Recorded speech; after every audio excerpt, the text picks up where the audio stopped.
Holy crap, that international trailer for Thor Ragnarok is amazeballs. It features a ton of Doctor Strange in it, and we've got to talk about what that means.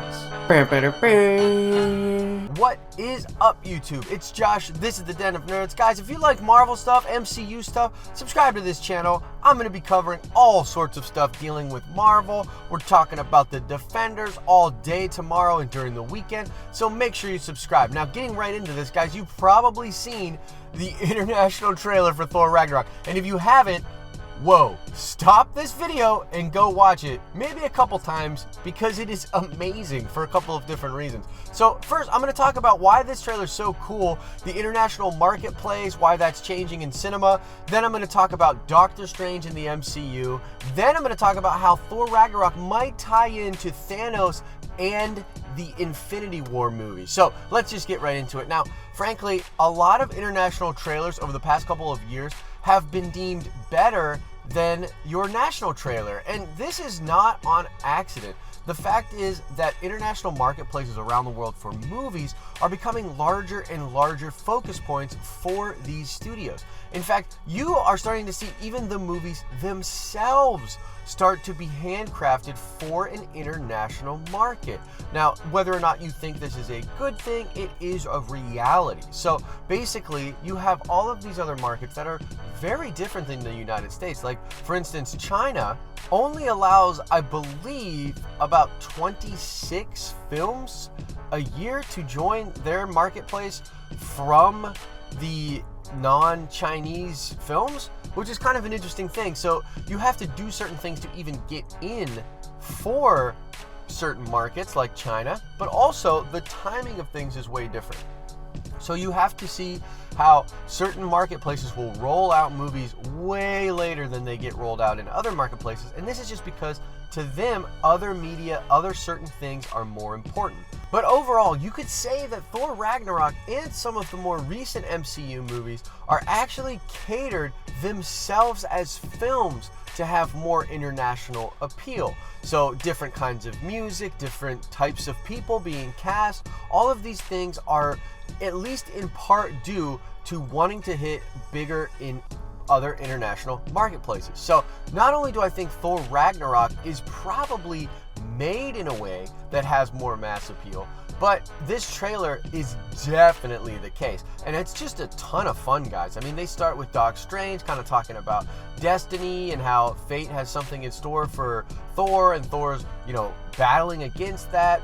And then you see a lot of stuff that we have seen in the other trailers, but really, the thing that I think makes it the most fun and the most appeal for international is the battle royale type things going on, the pacing of the trailer. I mean, they're literally selling this thing as like a gladiator, crazy space odyssey, like almost like a Buck Rogers type feel. Like, it just feels so extreme and incredibly entertaining.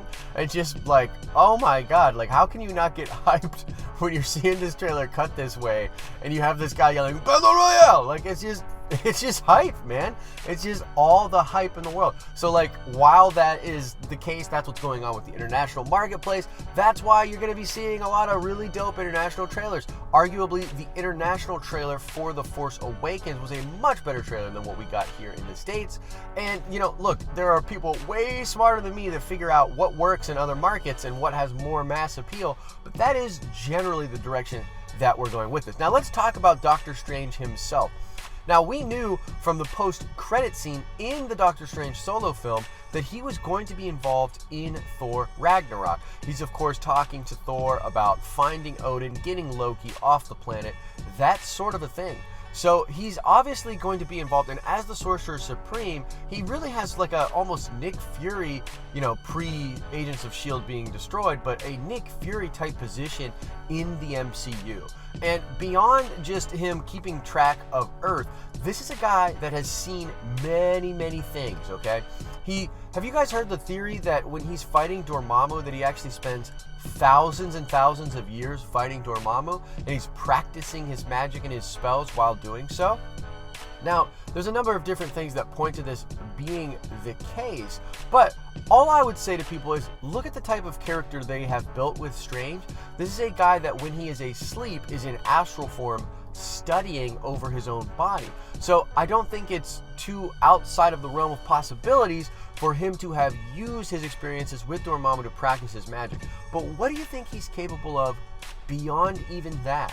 It is possible he has lived eons and eons of time. It is possible that he has been to all different corners of the multiverse. It is possible that he knows a ton about Thanos, about the Infinity Stones, about the Gauntlet, and about what is actually going on in the larger cosmic fabric of the Marvel Cinematic Universe. So that is kind of, in my opinion, why they have him in this movie. They're going to use him as a plot device to be able to plug in all these different sources of information, this wisdom wizard type thing. I mean, he's literally like the old wise wizard at this point of the Marvel Cinematic Universe. So it's very interesting, you know, the way they paint it in here on this international trailer. You would think that the movie starts right out with Doc Strange and Thor and Loki looking around for Odin.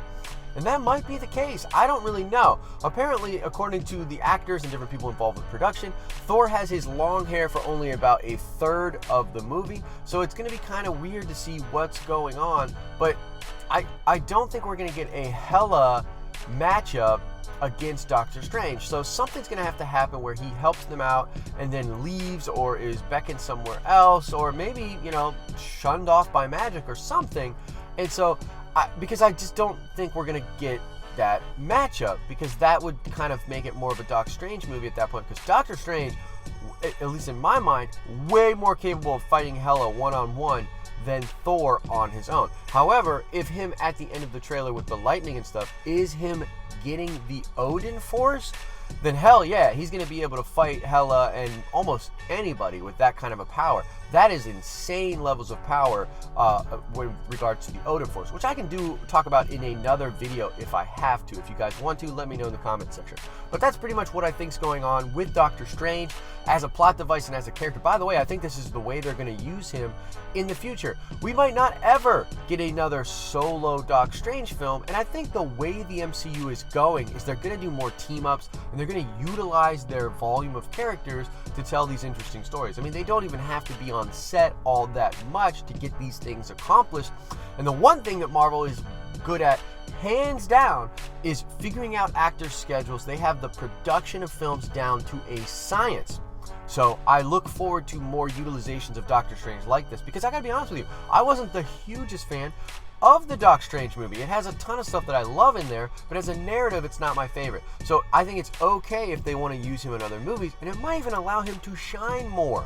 Okay, this is probably what's going to end up happening with Danny Rand and the Defenders. Danny's going to be okay because he's got other people to play off of. He's able to shine more. So I think that's what we have going on with Doc Strange. Now, let's get in to how I believe this film might tie in to Thanos and the Infinity War. Well, I think it all has to do with Hela.